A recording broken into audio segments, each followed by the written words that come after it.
আদালতের নিষেধাজ্ঞা অমান্য করে নোয়াখালীর বসুরহাটে ব্যবসা প্রতিষ্ঠান দখলের অভিযোগ পৌর মেয়র কাদের মির্জার বিরুদ্ধে। উচ্ছেদ শিকার শতাধিক ব্যবসায়ী, আতঙ্কে ঢুকতে পারছেন না নিজ এলাকায়। ধর্ষণের শিকার হওয়া বোনের কষ্ট নাড়া দেয় ভাইকে। তৈরি করেন ধর্ষণ ঠেকানোর হাতিয়ার অ্যাপ বাঁচাও। রেপ অ্যালার্ট বাটন চাপলেই পরিবার, স্বেচ্ছাসেবক ও পুলিশের কাছে চলে যাবে বার্তা। ভারতের কেরালায় ভয়াবহ বন্যা ও ভূমিধসে মৃতের সংখ্যা বেড়ে ৩৫। এখনও নিখোঁজ বহু মানুষ। উদ্ধারে কাজ করছে সেনা, নৌ ও বিমান বাহিনীর সদস্যরা। এবং টি-20 বিশ্বকাপে টিকে থাকার মিশনে ওমানের বিপক্ষে আজ মাঠে নামবে বাংলাদেশ। দ্বিতীয় রাউন্ডে ওঠার সংকল্প কোচ ডমিঙ্গোর।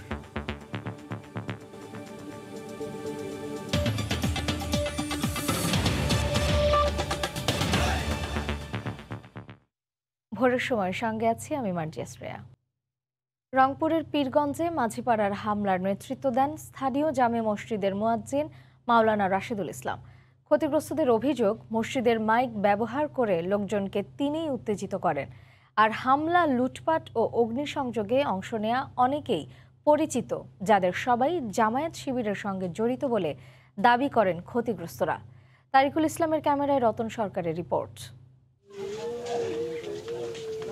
ফেসবুকের একটি স্ট্যাটাসকে কেন্দ্র করে মসজিদের মাইকে উস্কানিমূলক বক্তব্য দিয়ে সবাইকে একত্রিত করেন স্থানীয় জামে মসজিদের মুয়াজ্জিন মাওলানা রাশেদুল ইসলাম। মাঝিপাড়ার ক্ষতিগ্রস্ত অনেকেই এই অভিযোগ করেছেন। আর বেশিরভাগ হামলাকারী অপরিচিত হলেও আতাউর মুন্সি, মশিয়ার, রবিউল, রোকন, মঞ্জুরুল, ভুলু, আবুসহ এলাকার অনেককে চিনতে পেরেছিল মাঝিপাড়ার মানুষ। রাশেদুল সহ পরিচিতদের সবাই জামাত শিবিরের রাজনীতির সঙ্গে জড়িত বলে দাবি করছেন তারা। পরিচিত লোকগুলোর ষড়যন্ত্রই এই ঘটনাটা ঘটে গেছে। আমরা ধারণা করি না যে আমাদের ক্ষতিটা এরাই করবে। ঘটনা বিশ্লেষণ করে একই কথা বলছেন পর্যবেক্ষকরা। একটা সময় দেখেছি যে যারা ছাত্র শিবির করে তাদের এক ধরনের উঁচু প্যান্ট পরা বা পাঞ্জামি পরা, এখন কিন্তু তারা জিন্স প্যান্ট পরছে। তারা কিন্তু তাদের চরিত্রটাকে এবং তাদের কৌশলটাকে একেবারেই পরিবর্তন করে ফেলেছে। আইন শৃঙ্খলা বাহিনী এ ব্যাপারে এখনই মন্তব্য করতে না চাইলেও সরাসরি ঘটনায় জড়িত শুধু নয়, এর পেছনে ইন্ধনদাতাদেরও বের করে এনে শাস্তি নিশ্চিত করার কথা বলছেন। তার দলীয় পরিচয় যা ইচ্ছা তা হোক না কেন, আমাদের হাত থেকে তার রেহাই নেই, তাকে আইনের আওতায় আসতেই হবে। ঘটনার পর থেকে জামাত শিবিরকে দায়ী করে তাদের বিচার চেয়ে মিছিল সমাবেশ অব্যাহত রেখেছে আওয়ামী লীগ ও এর অঙ্গ সহযোগী সংগঠনগুলো। সোমবার রাত পর্যন্ত এই ঘটনায় জড়িত ৪৬ জনকে গ্রেফতার করেছে পুলিশ। রতন সরকার, সময় সংবাদ, রংপুর। সাম্প্রদায়িক সহিংসতার প্রতিবাদে শাহবাগ মোড়ে গতকাল বিক্ষোভ করেন ঢাকা বিশ্ববিদ্যালয়ের শিক্ষার্থী সহ বিভিন্ন শ্রেণী পেশার মানুষ। এ সময় বিক্ষোভ কর্মসূচি থেকে হামলার শিকার মন্দিরগুলোকে দ্রুত সংস্কার, দোষীদের আইনের আওতায় আনা সহ ৭ দফা দাবি জানিয়ে সরকারকে ২৪ ঘন্টার আলটিমেটাম দেন আন্দোলনকারীরা। পরে রাতে মশাল মিছিল বের করে বিভিন্ন ছাত্র সংগঠন।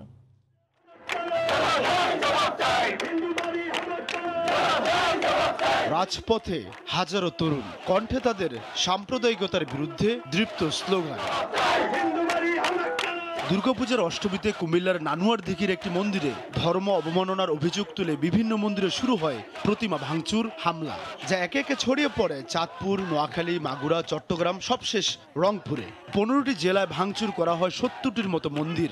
সনাতন ধর্মাবলম্বীদের শতাধিক বসত ভিটায় লুটপাট, অগ্নিসংযোগ, হামলার ঘটনায় প্রাণহানির মতো ঘটনাও ঘটে। এমন পরিস্থিতিতে সোমবার সকালে ৭ দফা দাবিতে রাজধানী শাহবাগ মোড়ে অবস্থান নেয় ঢাকা বিশ্ববিদ্যালয়ের শিক্ষার্থীরা।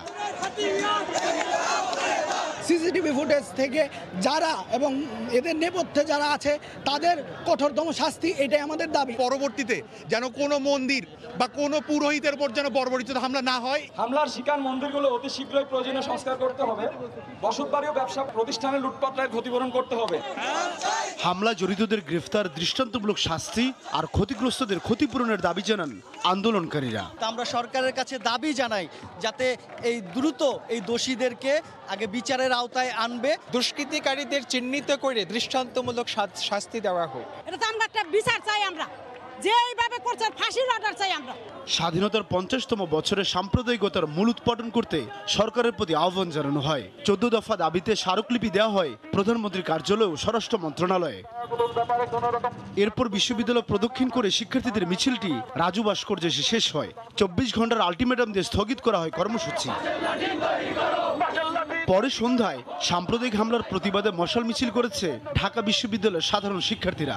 মিছিলটি টিএসসি থেকে শাহবাগে এসে শেষ হয়। এ সময় হামলার ঘটনায় জড়িতদের দ্রুত আইনের আওতায় আনার দাবি জানান শিক্ষার্থীরা।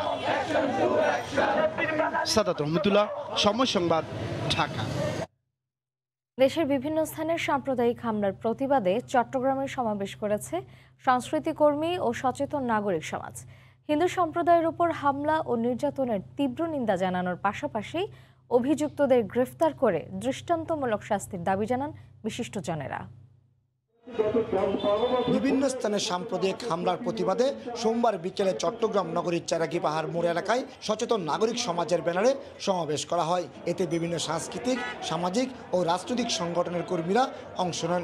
এই সময় বক্তারা পরিবার থেকেই অসাম্প্রদায়িক মনোভাব গড়ে তুলতে সবার প্রতি আহ্বান জানান।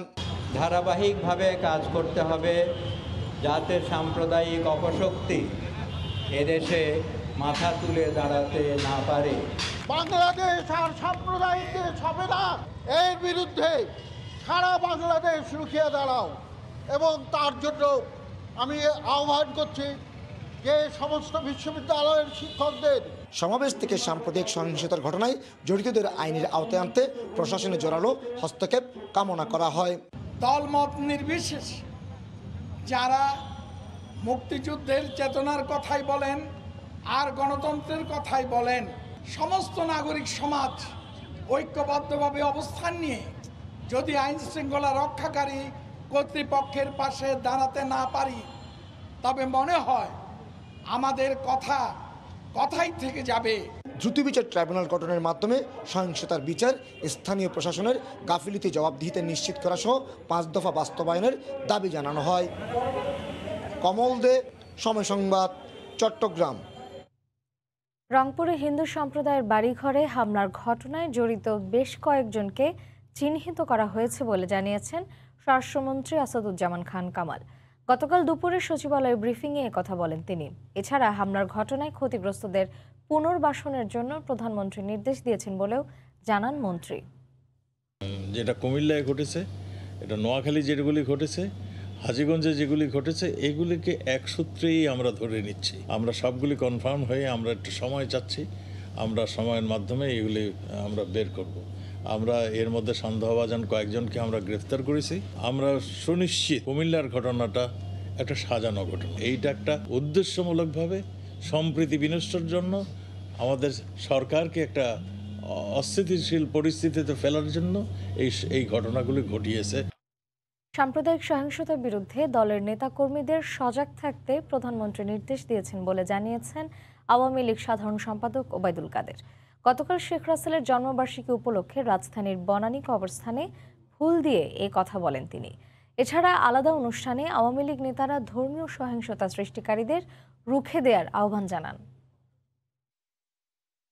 1975 সালের 15ই আগস্ট মাত্র 11 বছর বয়সে পরিবারের অন্য সদস্যদের সঙ্গে বঙ্গবন্ধু পরিবারের সবার প্রিয় ছোট্ট রাসেলকেও ঘাতকের বুলেটে ঝাঁঝরা করে দেয়। মুহূর্তেই থেমে যায় ছোট্ট প্রাণের স্পন্দন। সেই রাসেল আজ বেঁচে থাকলে তার 58তম জন্মবার্ষিকী পালন করত। শেখ রাসেলের জন্মবার্ষিকীতে নানা আনুষ্ঠানিকতায় পালন করছে আওয়ামী লীগ সহ বিভিন্ন সংগঠন। সোমবার সকালে ডিআরইউতে জাতীয় গণতান্ত্রিক লীগ আয়োজিত অনুষ্ঠানে আওয়ামী লীগ নেতা অ্যাডভোকেট কামরুল ইসলাম বলেন, শেখ রাসেলকে যারা হত্যা করেছে সেই শক্তি এখন ধর্মীয় উন্মাদনা সৃষ্টির অপচেষ্টা করছে। শেখ রাসেলকে যারা হত্যা করেছে, 71-এর বর্বর হত্যাকাণ্ড যারা ঘটিয়েছে, সেই শক্তি সাম্প্রদায়িক হানাহানি সৃষ্টি করার জন্য, ধর্মীয় উন্মাদনা সৃষ্টি করার জন্য চেষ্টা করেছে, একই শক্তি। এদিকে সচিবালয়ে সাংবাদিকদের সঙ্গে আলাপকালে তথ্যমন্ত্রী বলেন, সরকারকে প্রশ্নবিদ্ধ করতেই রংপুর, কুমিল্লায় সাম্প্রদায়িক সহিংসতা চালানো হয়েছে। এ সময় তিনি অসাম্প্রদায়িক শক্তিকে ঐক্যবদ্ধ হওয়ার আহ্বান জানান। রাজনৈতিক উদ্দেশ্যে দেশকে অস্থিতিশীল করার জন্য, সরকারকে বেকায়দায় ফেলার জন্য এটি খুবই স্পষ্ট। সরকার কিন্তু কঠোর হস্তে দমন করেছে। যারা কিছুই দেখেন না বলেন, তাদেরকে অনুরোধ জানাবো সরকার কি করেছে সেগুলো একটু খেয়াল রাখার জন্য। এর আগে শেখ রাসেলের জন্মদিন উপলক্ষে সকালে রাজধানীর বনানী কবরস্থানে ফুল দিয়ে শ্রদ্ধা জানায় আওয়ামী লীগ। শ্রদ্ধা নিবেদন করে দলের সাধারণ সম্পাদক ওবায়দুল কাদের জানান, সাম্প্রদায়িক সহিংসতা রুখতে নেতাকর্মীদের সতর্ক থাকার নির্দেশ দিয়েছেন প্রধানমন্ত্রী শেখ হাসিনা। রংপুরের ঘটনা ফেসবুকের অপপ্রচার থেকেই এই ঘটনার উদ্ভব। প্রধানমন্ত্রী শেখ হাসিনা কাল রাত থেকে তিনি খোঁজ খবর নিচ্ছেন এবং সেখানে অ্যাডমিনিস্ট্রেশন আমাদের সঙ্গেও তিনি যোগাযোগ করেছেন। পার্টি পর্যায়েও আমাদেরকে সতর্ক থাকতে হবে।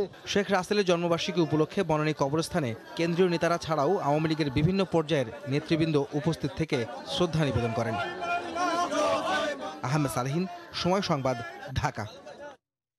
আগামী নির্বাচনে পার পেতেই অপকৌশলের অংশ হিসেবে সরকার সংখ্যালঘুদের ওপর হামলা চালাচ্ছে বলে অভিযোগ করেছেন বিএনপির মহাসচিব মির্জা ফখরুল ইসলাম আলমগীর। গতকাল রাজধানীর গুলশানে দলীয় চেয়ারপারসনের কার্যালয়ে শারদীয় দুর্গোৎসব উপলক্ষে হিন্দু ধর্মাবলম্বীদের সঙ্গে শুভেচ্ছা বিনিময় অনুষ্ঠানে তিনি একথা বলেন।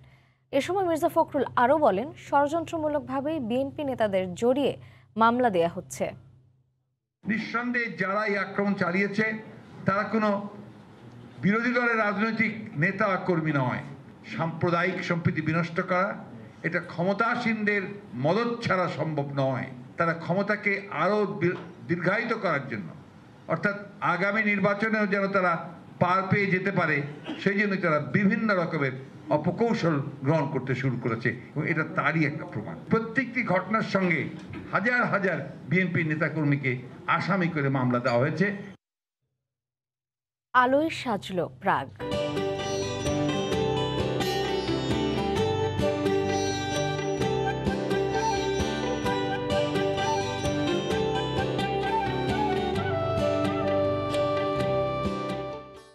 প্রাগের মনোমুগ্ধকর আলোক প্রদর্শনীর খবর থাকছে সংবাদের শেষাংশে।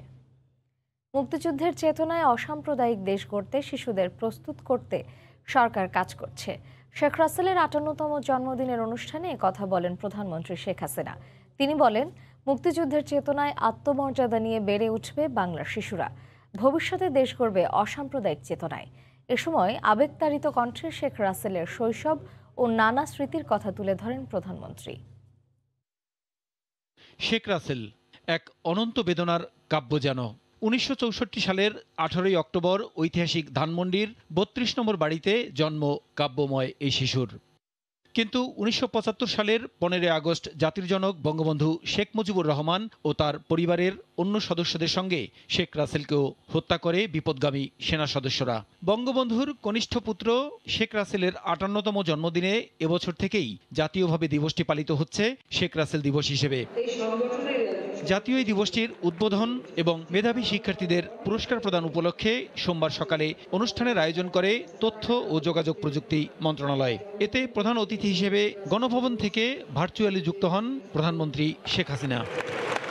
অনুষ্ঠানে শিক্ষা, সাহিত্য এবং বিজ্ঞান ও প্রযুক্তি সহ বিভিন্ন ক্ষেত্রে অবদান রাখায় মেধাবী শিক্ষার্থীদের স্বর্ণপদক সহ নানা পুরস্কার দেওয়া হয়। অনুষ্ঠানে শেখ রাসেলের শৈশবের স্মৃতি তুলে ধরে আবেগতাড়িত কণ্ঠে প্রধানমন্ত্রী বলেন, রাসেল বেঁচে থাকলে এখন উচ্চপদস্থ সেনা অফিসার থাকতেন। রাসেলের যেদিন জন্ম হলো সেই দিন থেকেই সে আমাদের সকলের চোখে মনি।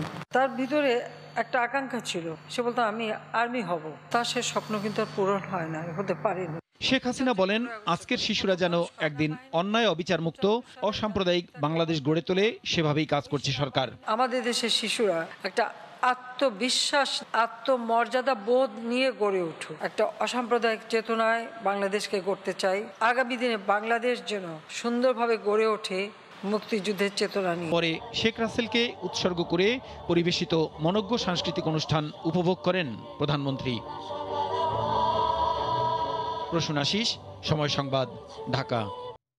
আদালতের নিষেধাজ্ঞা অমান্য করে নোয়াখালীর বসুরহাটে মার্কেট, কারখানা ও ব্যবসার প্রতিষ্ঠান দখলের অভিযোগ উঠেছে পৌর মেয়র কাদের মির্জার বিরুদ্ধে। ব্যবসায়ীরা বলছেন, প্রায় শতাধিক ব্যবসায়ী অবৈধ উচ্ছেদ ও দখলের শিকার হয়েছেন। শুধু তাই নয়, দীর্ঘদিন ধরে কাদের মির্জার অনুসারীদের আতঙ্কে এলাকায় ঢুকতে পারছেন না অন্তত শতাধিক ব্যবসায়ী। যদিও এসব অভিযোগ অস্বীকার করেছেন পৌর মেয়র কাদের মির্জা। আতিকুর রহমান তমালের রিপোর্টে বিস্তারিত। বুলডোজার আমার প্রতিষ্ঠানে চালায় নাই, উনি আমার বুকের উপরে বুলডোজার চালাইছে, আমার পরিবারের উপরে বুলডোজার চালাইছে। বসুরহাটে নিজের ৩ তলা বাড়ি আছে, কিন্তু ঢাকায় ভাড়া থাকতে বাধ্য হচ্ছেন ব্যবসায়ী মিলন। বাপদাদার পারিবারিক কাঠের ব্যবসা অন্তত ৩০ বছর ধরে দেখভাল করছিলেন তিনি। আমার প্রতি ওনার কেন এত রাগ, বা কেন এত আমি জানি না। বসুরহাটের রামজিতে 17 শতক জায়গার উপর তার কারখানা, দোকান ও সমিল ব্যাংকে মর্টগেজ রেখে লোন নিয়েছিলেন 5 কোটি টাকা। সেই টাকা শোধ করবেন কিভাবে জানেন না মিলন। আমার ছেলে মেয়ে আমাকে জিজ্ঞেস করে, বাবা আমাদের তো আর কিছু থাকলো না, আমরা কোথায় গিয়ে দাঁড়াবো, আমাদের আর কি আছে? নিষেধাজ্ঞা ছিল, নিষেধাজ্ঞা উনি মানে নাই। জায়গাটা যখন উনি ভাঙছে তখন উনি ডিসি, এসপি, পুলিশ সুপার থেকে শুরু করে ইউনো, এসিল্যান্ড, ওসি কেউ এর সাথে সম্পৃক্ততা ছিল না এবং কেউ এখানে আসে নাই। মিলনের অভিযোগ, আদালতে নিষেধাজ্ঞা অমান্য করে পৌর মেয়র কাদের মির্জা ওই জায়গায় দখল করে শিশু পার্ক তৈরির উদ্যোগ নিয়েছেন। গত 24 সেপ্টেম্বর শুক্রবার হলেও উচ্ছেদ অভিযান শুরু হয় ভোরে। আমরা এটাকে একটা আধুনিক শিশু পার্ক হিসেবে গড়ে তুলব। মেয়রের দাবি ছিল সরকারি খাস জমিতে করা হয়েছে এইসব প্রতিষ্ঠান, যদিও এর আগেই নোয়াখালী জজ কোর্ট উচ্ছেদ না করতে আদেশ দেয়। মিলনের অভিযোগ, শুধু উচ্ছেদই নয়, উচ্ছেদ শেষে পৌরসভার গাড়িতে করে কয়েক কোটি টাকার মালামাল নিয়ে যাওয়া হয়েছে। উচ্ছেদের পর উচ্চ আদালতে রিট করেন মিলন। আদালত 4 দিনের মধ্যে মিলনের জায়গায় ফিরিয়ে দেবার আদেশ দিল, তা পালন করেনি বসুরহাট পৌরসভা।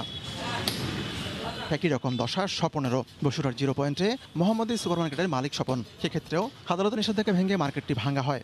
ব্যবসায়ীরা বলছেন, এসব নিয়ে গণমাধ্যমে একাধিক সংবাদ হয়েছে, সকল সরকারি দপ্তরে লিখিত অভিযোগ করা হয়েছে, কিন্তু কোনো লাভ হয়নি। আদালতে মামলা করি, নোয়াখালী সহকারী জজ আদালতে, সেখান থেকে এই মার্কেটের নিষেধাজ্ঞা দেওয়া আছে, মানে কোনো রকম ভাঙাচোরা কেউ করতে পারবে না। অনেক ব্যবসায়ী বসুরহাট ছাড়া আছে। আপনাকে ইন্টারভিউ দিতে আমি নিজেও ভয় পাচ্ছি। পরিচয় প্রকাশ না করার শর্তে ব্যবসায়ীরা অভিযোগ করেছেন, কি কারণে এমনটি করা হচ্ছে সেটি জানেন না তারা। ব্যবসায়ীদের বিরাট সমস্যার মধ্যে আছে, সবাই কোনো ব্যবসা স্বাভাবিক ব্যবসা বাণিজ্য করতে পারতেছে না। খাস সম্পত্তি তদারক করার দায়িত্ব পৌরসভার। পৌরসভার প্রয়োজনে যে কোনো জায়গা আয়ত্তে আনতে পারে।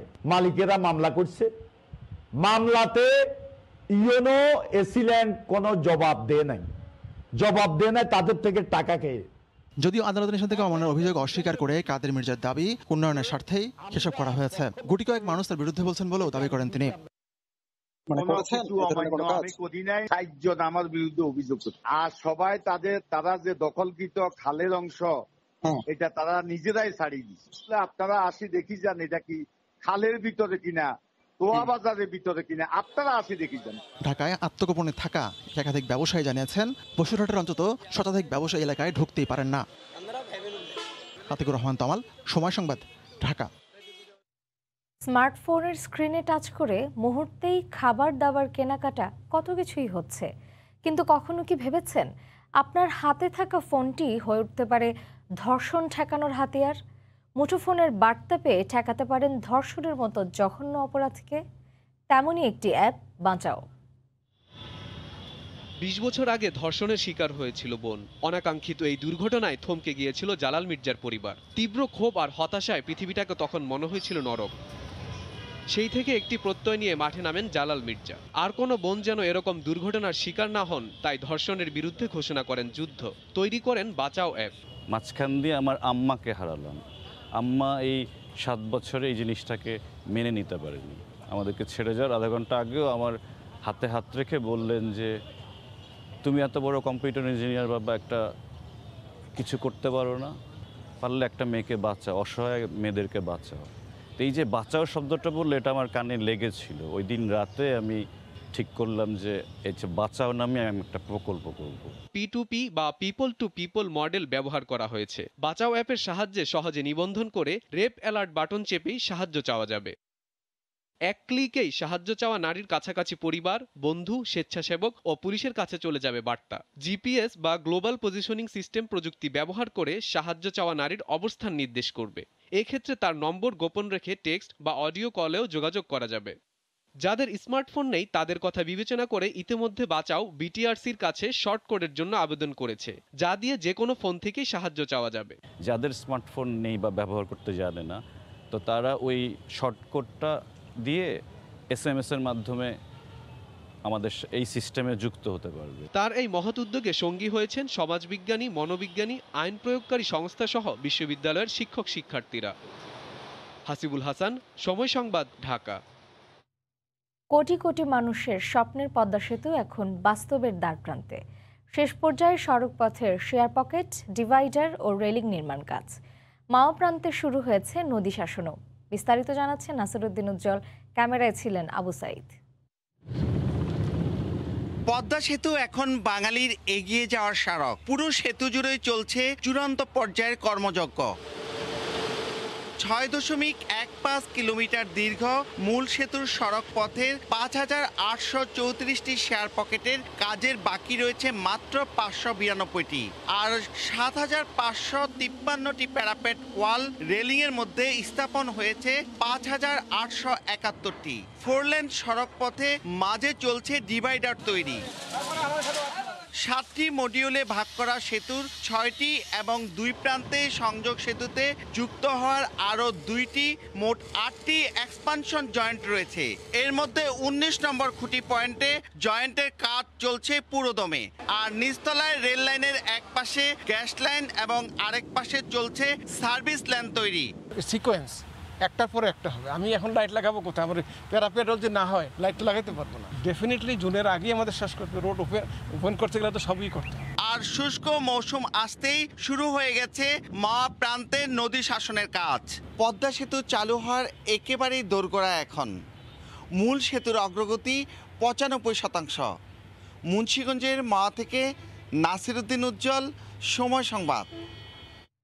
11টি দাবি নিয়ে Bangladesh satellite company limited BSCL এর সঙ্গে বৈঠক করেছে টেলিভিশন মালিকদের সংগঠন অ্যাটকো। সোমবার সকালে BSCL ভবনে এ বৈঠক হয়। শিগগিরই এ বিষয়ে চূড়ান্ত সিদ্ধান্ত নেওয়া হবে বলে জানান BSCL এর চেয়ারম্যান। সংবাদ সম্মেলনে অ্যাটকোর পক্ষ থেকে জানানো হয়, টেলিভিশন মালিকদের পক্ষ থেকে 12টি দাবি জানানো হয়েছে। আগেই একটি দাবি পূরণ করা হয়েছে। আগামী কয়েকদিনের মধ্যে বাকি দাবিগুলো মেনে নেওয়া হবে বলে আশা প্রকাশ করেছেন অ্যাটকো সভাপতি অঞ্জন চৌধুরী। হয়তো কিছুদিনের ভিতরেই আমরা এটা সম্পর্কে চূড়ান্ত মতামত, মানে সরকার সৌহার্দ্যপূর্ণ পরিবেশে আমরা আলোচনা করেছি এবং আমাদের বঙ্গবন্ধু স্যাটেলাইটের মাননীয় চেয়ারম্যান অনেক বিষয়ে তিনি আমাদের সাথে একমত হয়েছেন। আমরা একটা চুক্তিতে যেতে চাই খুব শীঘ্রই, 15 দিনের মধ্যে কিছু বিষয় নিয়ে। আমরা আশা করব যে বঙ্গবন্ধু স্যাটেলাইট কোম্পানি এবং টেলিভিশন চ্যানেল ওনার্স আমরা একসাথে কাজ করব, যেটা আমরা প্রথম থেকে শুরু করেছি। যে সমস্ত ইস্যু নিয়ে আমরা আলোচনা করলাম, এটা আমরা খুব শীঘ্রই বোর্ডে প্লেস করব। কিছুদিনের ভিতরেই আমরা এটা সম্পর্কে চূড়ান্ত মতামত, মানে সরকার কর্তৃক গৃহীত মতামত আপনাদেরকে জানাতে পারবো বলে আমি আশা করি। ই-কমার্সে ক্ষতিগ্রস্ত গ্রাহকরা কিভাবে ক্ষতিপূরণ পাবেন তা ঠিক করতে আগামী 1 মাসের মধ্যে মন্ত্রিপরিষদ বিভাগে রিপোর্ট জমা দেওয়া হবে। কমিটির প্রথম বৈঠক শেষে তথ্য জানিয়েছেন বাণিজ্য মন্ত্রণালয়ের অতিরিক্ত সচিব। এদিকে ই-ভ্যালি পরিচালনায় অবসরপ্রাপ্ত বিচারপতি HM শামসুদ্দিন চৌধুরী মানিককে প্রধান করে কমিটি গঠন করে দিয়েছেন হাইকোর্ট। প্রতিদিনই উঠে আসছে নতুন নতুন গল্প। দেশের ই-কমার্স প্রতিষ্ঠানগুলো নৈরাজ্য এর মধ্যে পুরো খাতকেই করেছে প্রশ্নবিদ্ধ। প্রতিশ্রুতি অনুযায়ী পণ্য সরবরাহে ব্যর্থতা, মূল্য তালিকা না দেখানো, মিথ্যা বিজ্ঞাপন দেওয়ার অপরাধে সম্প্রতি 17টি প্রতিষ্ঠানকে জরিমানাও করেছে ভোক্তা অধিকার সংরক্ষণ অধিদপ্তর। তবে সবচেয়ে বড় জালিয়াতির ঘটনায় এর মধ্যে গ্রেপ্তার হয়ে কারাগারে আছেন ই-ভ্যালির শীর্ষ কর্মকর্তারা। গত 30 সেপ্টেম্বর প্রতিষ্ঠানটির সব নথি তলব করেছিলেন হাইকোর্ট। সবশেষ অডিট রিপোর্ট জমা দেওয়ার নির্দেশনা দেওয়া হলেও 2019 সাল পর্যন্ত রিপোর্ট জমা দিয়েছে ই-ভ্যালি। প্রতিষ্ঠানটি পরিচালনায় এবার 5 সদস্যের কমিটি গঠন করে দিয়েছেন আদালত। একজন প্রাক্তন বিচারপতি, 2 জন হচ্ছে গিয়ে সচিব মহোদয়, একজন চার্টার সেক্রেটারি আর আরেকজন জুরিস্ট। এনারা 5 জন কালেকটিভলি একটি বোর্ড অফ ডাইরেক্টর ফর্ম করে তারা ই-ভ্যালি প্রাইভেট লিমিটেড কোম্পানিকে কন্ট্রোল এবং ম্যানেজ করবেন। এদিকে সোমবার বাণিজ্য মন্ত্রণালয়ে প্রথম বৈঠক করেন মন্ত্রিপরিষদ বিভাগ গঠিত তদন্ত কমিটির সদস্যরা। জানান, আগামী 1 মাসের মধ্যে রিপোর্ট জমা দেবে কমিটি। ক্ষতিগ্রস্তদের কিভাবে ক্ষতিপূরণ দেওয়া হবে সেজন্য কাজ করছে এই কমিটি। যারা ক্ষতিগ্রস্ত ভোক্তা হয়েছে তাদের স্বার্থ সুরক্ষা কিভাবে করা যায় সেটাও আমাদের করণীয় সম্পর্কে একটা আমরা নির্ধারণ করে আমরা জানাবো। ভবিষ্যৎ পরিকল্পনাও আমরা তাদেরকে আমাদের ক্যাবিনেটে আমাদেরকে পাঠাতে হবে।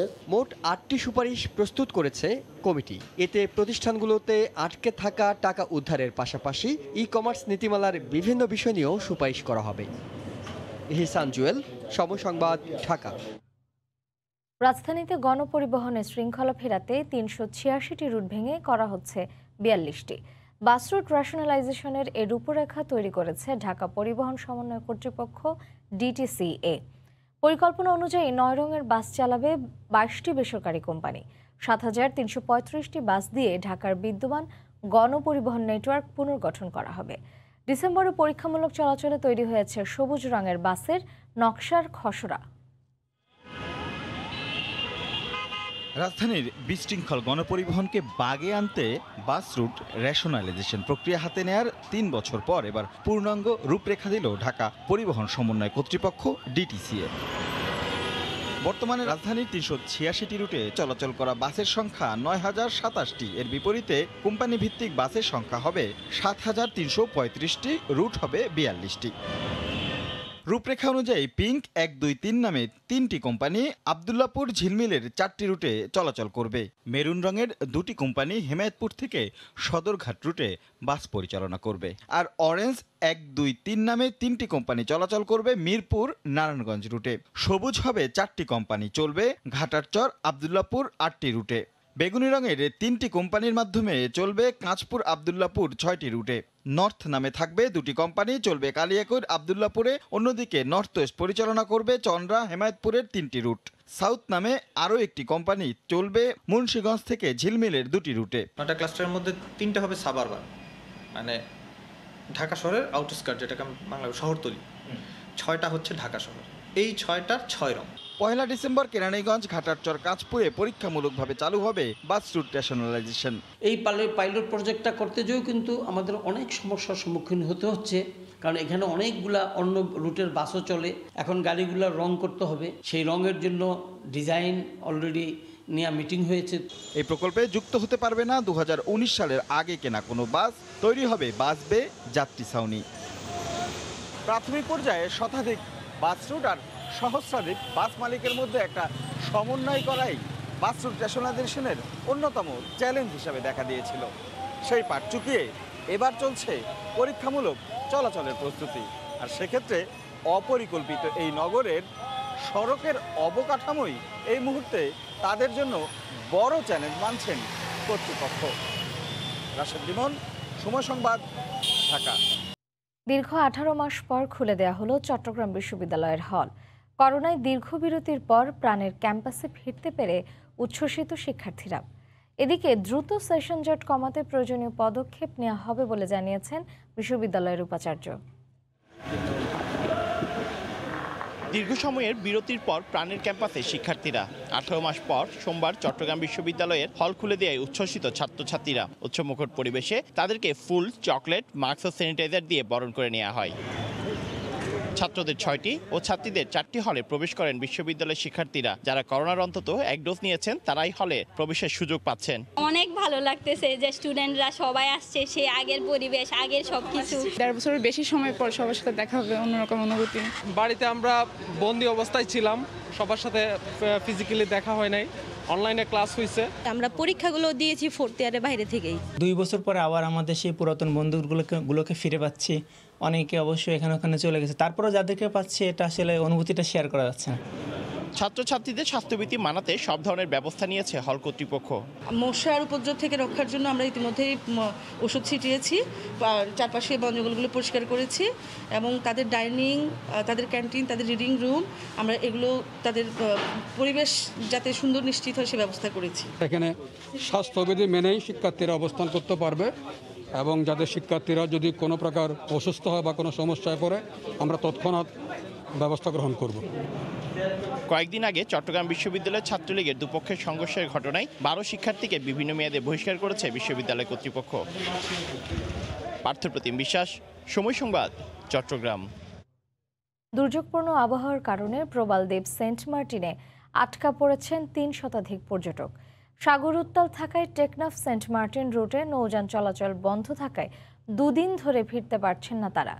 পর্যটকরা সবাই নিরাপদে আছেন বলে জানিয়েছেন জনপ্রতিনিধিরা। আরও জানাচ্ছেন সুজাউদ্দিন রুবেল।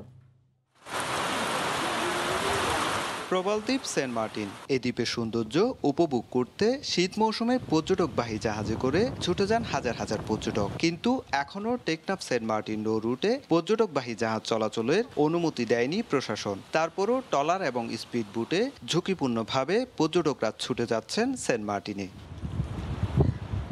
বৈরী আবহাওয়া, সাগর উত্তাল, ঝড়ো হওয়ার পাশাপাশি মাঝে মাঝে হচ্ছে ভারী বৃষ্টিপাত। তাই টেকনাফ সেন্ট মার্টিন রুটে বন্ধ রয়েছে ট্রলার ও স্পিডবোট চলাচল। এতে সেন্ট মার্টিন ভ্রমণে এসে আটকা পড়েছেন পর্যটকরা। বৈরী আবহাওয়ার মাঝেও টেকনাফে ফিরতে পর্যটকরা অবস্থান করছেন জেটি কিংবা জেটির পাশে দোকানগুলোতে। আমাদের 3 দিন হচ্ছে, আমাদের থাকার কথা ছিল 1 দিন, ঠিক আছে। এখন মানে সব দিক দিয়ে আমাদের কষ্ট হচ্ছে। হ্যাঁ, সে অপেক্ষায় আছি, কিন্তু এখানে কোস্টগার্ড অনুমতি দিচ্ছে না। আবহাওয়া সাপেক্ষে তাকে অনুমতি দিবে। প্রশাসনের যে উদ্যোগটা, তারা আমাদের সেফটির জন্য আমাদের বলছে যে আর কি যাওয়া যাবে না, অথবা আমাদের বোট এখান থেকে ছাড়বে না। আটকা পড়া পর্যটকরা সবাই নিরাপদে আছেন। আবহাওয়া পরিস্থিতি স্বাভাবিক হলে টেকনাফ পাঠানোর ব্যবস্থা করা হবে বলে জানিয়েছেন স্থানীয় জনপ্রতিনিধি ও ব্যবসায়ীরা। পর্যটক এখানে ব্যাগ নিয়ে ঘোরাঘুরি করছে যাওয়ার অপেক্ষায়, কিন্তু প্রশাসন থেকে কোনো রকম পারমিশন না পাওয়ার কারণে এখন পর্যন্ত কোনো রকম ট্রলার অথবা স্পিড বোট চালু হচ্ছে না। প্রায় 300 মতো পর্যটক সেন্ট মার্টিনে আটকা পড়ে আছে। তারা আমরা ওদেরকে সাহায্য সুবিধার হাত বাড়িয়ে দিয়েছি, যে কোনো প্রয়োজনে তারা আমাদের কাছে আসতে পারে। আবহাওয়া অফিসের তথ্য মতে বঙ্গোপসাগরে বায়ুচাপের কারণে কক্সবাজারে 3 নম্বর স্থানীয় সংকেত দেখিয়ে যেতে বলা হয়েছে। সুজাউদ্দিন রুবেল, সময় সংবাদ, কক্সবাজার। পরিচয় দেন পুলিশ কর্মকর্তা হিসেবে, চলাফেরা করেন বাহিনীর পোশাক পরে, প্রতিশ্রুতি দেন অধস্তন কর্মকর্তাদের নিয়োগ, পদোন্নতি ও পদায়নের, অথচ সবই ভুয়া। দীর্ঘদিন ধরে এই ছদ্ম পরিচয়ে বহুজনের কাছ থেকে হাতে নিয়েছেন লাখ লাখ টাকা। গোয়েন্দা জালে আটকের পর বেরিয়ে এসেছে প্রতারক জিল্লুর রহমান জেলিনের আসল চেহারা। বুলবুল রেজা রিপোর্টে বিস্তারিত। জিল্লুর রহমান জেলিন এসএসসি পর্যন্ত তার পড়ালেখার দৌড়, কিন্তু সবাইকে বলে বেড়ান তিনি ঢাকা বিশ্ববিদ্যালয় থেকে বিবিএ এমবিএ সম্পন্ন করেছেন। মিথ্যার বেশাতি সাজিয়ে নকল ভাবমূর্তি তৈরি করা জেলিন নিজেকে পরিচয় দেন বিসিএস পুলিশ ক্যাডারের 28 ব্যাচের কর্মকর্তা হিসেবে। অ্যাডিশনাল এসপির র্যাঙ্ক লাগানো পোশাকে চলাফেরা তার। 2017 সালে প্রচার করেন পুলিশ সুপার পদে পদোন্নতি পাওয়ার খবর, অথচ 28 ব্যাচের কেউ এখনও এসপি হননি। কাউকে চাকরি দেওয়ার কথা বলে কারো পদোন্নতি কিংবা অন্য যে কোনো সমস্যা সমাধানের আশ্বাস দিয়ে অনেকের কাছ থেকে লাখ লাখ টাকা হাতিয়ে নিয়েছেন তিনি। জেরিনকে কয়েক ধাপে আমি 10,65,000 টাকা দেই। ওর ওয়াইফের ব্যাংক অ্যাকাউন্টে টাকা প্লেস করি, বিকাশেও করি, আর একটা অ্যাকাউন্ট নম্বরে আমি 50,000 টাকা দিয়ে দিই। পরবর্তীতে যখন আমি টাকা না পাই, বিভিন্ন জায়গায় খোঁজখবর নিয়ে জানি যে আসলে তার কোনো ডেস্ক নাই এবং অফিসও নাই। আরও তদন্ত করার পরে দেখতে পাই যে আসলে সে আমার সন্দেহ জাগার পরে আমি তার এলাকায় খোঁজখবর নিয়ে জানি যে সে আসলে পুলিশের কেউ না। পুলিশ বলছে প্রতারণা করে অর্থ আত্মসাৎ করতেই পুলিশ কর্মকর্তা পরিচয় দিতেন তিনি। সে পুলিশে ভর্তি না হয়ে পুলিশের পোশাক ক্রয় করা, বেজ ক্রয় করা, তারপরে সে সারদার যে ম্যানুয়াল কীভাবে ট্রেনিং করে সে ম্যানুয়াল সংগ্রহ করা, তারপরে পুলিশের সার্ভিসটাই সংগ্রহ করা, এই কাজগুলি সে নিশ্চয়ই পুলিশের কোনো না কোনো বা পুলিশের এগুলি চীনে এরকম কারোর সাথে তার যোগাযোগ ছিল, যাদের মাধ্যমে সে এই পেশায় যে প্রতারণা ভণ্ডামি পেশায় এসেছেন, এটা আসলে কেউ না কেউ তাকে হেল্প করছে। প্রতারণা ছাড়া সে অন্য কোনো অপরাধে জড়িত ছিল কিনা তা খতিয়ে দেখছে গোয়েন্দারা। বুলবুল রেজা, সময় সংবাদ, ঢাকা। যশোর শিক্ষা বোর্ডে চেক জালিয়াতির মাধ্যমে 2.5 কোটি টাকা আত্মসাতের সত্যতা পেয়েছে দুর্নীতি দমন কমিশন দুদক। সোমবার বিকালে বোর্ডের চেয়ারম্যান, সচিব সহ 5 জনের নামে মামলা করেছে কমিশন। চলতি অর্থ বছরে যশোর শিক্ষা বোর্ড সরকারি কোষাগারে জমার জন্য আয়কর ও ভ্যাট বাবদ প্রতিটি 10,036 টাকা করে 9টি চেক ইস্যু করে। এই 9টি চেক জালিয়াতি করে ভেনাস প্রিন্টিং অ্যান্ড প্যাকেজিংয়ের নামে 1,89,12,010 টাকা এবং শাহী লাল স্টোরের নামে 61,32,000 টাকা আত্মসাৎ করা হয়। ঘটনা প্রকাশ পাওয়ার পর গত 10 অক্টোবর বোর্ডের সচিব AMH আলী আর রেজা দুদক কার্যালয়ে গিয়ে টাকা আত্মসাতের অভিযোগ করেন। এরপরই তদন্তে নামে দুদক।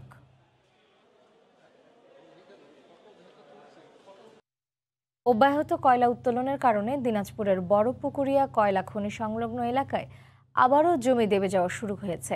এতে নতুন করে বাঁশপুকুর ও বৈদ্যনাথপুর গ্রামের বাড়িঘর সহ বিভিন্ন স্থাপনায় ফাটল ধরেছে। এলাকাবাসী জানান, আতঙ্কের মধ্যে স্থানীয়রা বসবাস করলেও নির্ধারিত সময়ের মধ্যে জমি অধিগ্রহণের অর্থ পরিশোধ করেনি খনি কর্তৃপক্ষ। দ্রুত ক্ষতিপূরণের অর্থ পরিশোধের দাবি তাদের। দিনাজপুর থেকে গোলাম নবী দুলালের পাঠানো তথ্য ও মঞ্জিদ আলম শিমুলের ছবি নিয়ে রিপোর্ট। বড়পুকুরিয়া কয়লা খনি থেকে কয়লা উত্তোলন অব্যাহত থাকায় নতুন করে খনি সংলগ্ন বাঁশপুকুর ও বৈদ্যনাথপুর গ্রামের 15.58 একর জমি দেবে যাচ্ছে। এর প্রভাবে ক্ষতিগ্রস্ত এলাকার পানির স্তর আরও নিচে নেমে যাচ্ছে। ফাটল দেখা দিয়েছে গ্রামের বাড়িঘর সহ অন্যান্য স্থাপনায়। অনেক জমি তলায় গেছে, আবার ফাটল ধরছে, এতে আমরা অনেক ক্ষতিগ্রস্ত হচ্ছি। ঘর বাড়ি ফেটে যাচ্ছে, বাড়িঘর দেবে যাচ্ছে। ঘুম থেকে উঠি দৌড় ধরবে লাগে আমাদের অনেক সময় এই ঝাঁকুনির কারণে। ক্ষতিপূরণের দাবিতে অনেকদিন ধরেই আন্দোলন করছে গ্রামবাসী। আগামী 2 সপ্তাহের মধ্যে ক্ষতিপূরণের অর্থ পরিশোধ না করলে বৃহত্তর আন্দোলনের ঘোষণা দেন তারা। বৈদ্যনাথপুর মৌজা এবং বাঁশপুকুর মৌজা, এই দুইটা মৌজার 15 একরের জমির উপর যে অবকাঠামো যাটা আছে এটাকে দ্রুত নিষ্পত্তি করে দেওয়া উচিত। কয়লা খনি কর্তৃপক্ষ বারবার যে সাধারণ লোকগুলোকে হয়রানি করে, জুলুম করতেছে, নির্যাতন করতেছে ক্ষতিপূরণের নামে, এগুলো থেকে আমরা সরকারের বাংলাদেশের কাছে অনুরোধ করি যে আমরা তারা এই ধর্ম করে না, আপনারা একটু সুদৃষ্টি দিবেন। ওই এলাকায় ভূমি অধিগ্রহণের জন্য 2020 সালের 1 মার্চ ক্ষতিগ্রস্ত ভূমি মালিকদের নোটিশ দেয় খনি কর্তৃপক্ষ। প্রায় 2 বছর পার হলেও শেষ হয়নি ভূমি অধিগ্রহণের কাজ, দেয়া হয়নি ক্ষতিপূরণের অর্থ। সময় সংবাদ, দিনাজপুর।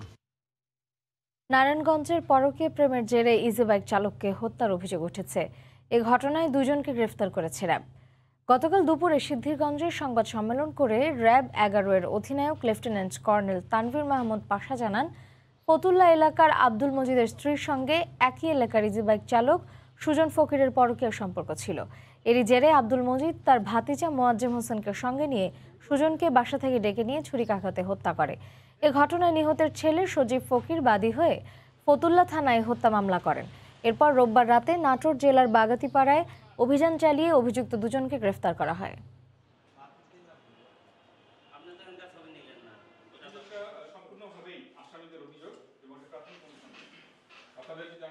আমরা আব্দুল মজিদ এবং মোয়াজ্জেম হোসেনকে গ্রেফতার করতে সক্ষম হই। মূলত আব্দুল মজিদের স্ত্রীর পরকীয়া সম্পর্ক একটা বিষয় আমরা পাই সুজন ফকিরের সাথে, যার কারণেই তারা এই হত্যার পরিকল্পনা করে প্রতিহিংসা পরায়ণ হয়ে, এবং আব্দুল মজিদ তার ভাতিজা মোয়াজ্জেম হোসেনকে দিয়ে এই হত্যাকাণ্ড সংঘটিত করে। ভোরের সময় আরও থাকছে, অবৈধভাবে বালু উত্তোলনের মারাত্মক প্রভাব পড়েছে সিলেটে। খালের পাড় ভেঙে পরিণত হয়েছে নদীতে। নিঃস্ব বহু মানুষ। বালু খেকোদের কঠোরভাবে দমনের হুঁশিয়ারি জেলা প্রশাসনের। সিলেটে অবৈধভাবে বালু উত্তোলনের ফলে খালের পাড় ভেঙে নদীতে পরিণত হয়েছে। বিস্তীর্ণ এলাকা ভাঙনের শিকারের ফলে নিঃস্ব হচ্ছেন পাড়ের মানুষেরা। পুলিশ বলছে প্রশাসনের নির্দেশ পেলে ব্যবস্থা নেওয়া হবে। আর সিলেটের জেলা প্রশাসক বললেন, অবৈধভাবে বালু উত্তোলনকারীদের কঠোরভাবে দমন করা হবে। বিস্তারিত ইকরামুল কবিরের রিপোর্টে ছবি তুলেছেন নৌশাদ আহমদ চৌধুরী। নদীর একুল ভাঙে অকুল গড়ে। প্রকৃতির এই নিয়মের বাইরেও মানব সৃষ্ট প্রকৃতির বিরুদ্ধচারণে নদী ক্ষেপে ওঠে। এমনই এক মানব সৃষ্ট প্রাকৃতিক বিপর্যয়ের মধ্যে পড়েছেন সিলেটের সদর উপজেলার চেঙ্গের খালের দক্ষিণ পাড়ের জমির মালিকেরা। অবৈধভাবে ড্রেজিং দিয়ে খাল থেকে বালু উত্তোলনের ফলে একরের পর একর জমি নদী গর্ভে বিলীন হয়ে গেছে। এখানে জায়গা ছিল প্রায় 27 কেয়ারের মতো জায়গা, তখন ওনারা বালু উত্তোলন করতে করতে প্রায় এখন 12 কেয়ার জায়গা আছে। আমাদের খামার বাড়ির সংলগ্ন বালু উত্তোলনের ফলে আমাদের খামার বাড়ির অর্ধেক জায়গা নদীগর্ভে বিলীন হয়ে যাচ্ছে। এই ব্যাপারে আবেদন নিবেদন করেও স্থানীয় থানা কিংবা প্রশাসনের অসহযোগিতার কথা জানান ভুক্তভোগীরা। আর এলাকার ইউনিয়ন পরিষদ চেয়ারম্যানও বালু খেকোদের অপতৎপরতায় অসহায়ত্ব প্রকাশ করেন। এই চেঙ্গের খালটাকে এখন নদীতে তারা পরিণত করছে। প্রশাসন এ ব্যাপারে আপনার কোনো পদক্ষেপ নিচ্ছে না। এই অবৈধ বালু উত্তোলনটা যেন তাড়াতাড়ি বন্ধ হয়, এই জন্য আপনার মাধ্যমে আমরা আহ্বান জানাচ্ছি সরকারের যারা দায়িত্বশীল তাদের কাছে। বালু উত্তোলনকারীরা তফসিল বহির্ভূত এলাকা থেকেও অবৈধভাবে বালু উত্তোলন করছে স্বীকার করে জেলা প্রশাসক জানালেন, তাদের বিরুদ্ধে শীঘ্রই ব্যবস্থা নেওয়া হবে। যদি কেউ কোনো অফেন্স করে থাকে, অর্থাৎ নিয়মিতভাবে সীমানা অতিক্রম করে সীমানার বাইরে বালু অবৈধভাবে বালু উত্তোলন করে, অবশ্যই তাদের বিরুদ্ধে আমরা ব্যবস্থা গ্রহণ করব। আমরা সুনির্দিষ্ট অভিযোগ পেলে আমরা সবসময় ব্যবস্থা নিয়ে থাকি, ভবিষ্যতে আমরা নেব। অবৈধভাবে বালু উত্তোলনের ফলে এসএমপির জালালাবাদ ও এয়ারপোর্ট থানার কান্দিগাঁও ও খাদিমনগর ইউনিয়নের নদীর পাড়ের কয়েক কিলোমিটার বসতভিটা ও জমি নদী গর্ভে ইতোমধ্যে বিলীন হয়ে গেছে। দেখা দিয়েছে বিভিন্ন স্থাপনায় মারাত্মক ফাটল। ইকরামুল কবির, সময় সংবাদ, সিলেট। একটি সেতু পাল্টে দেবে ৩০ গ্রামের মানুষের ভাগ্য। বান্দরবানের লামায় মাতামুহুরী নদীর ওপর নির্মিত হচ্ছে সেতুটি।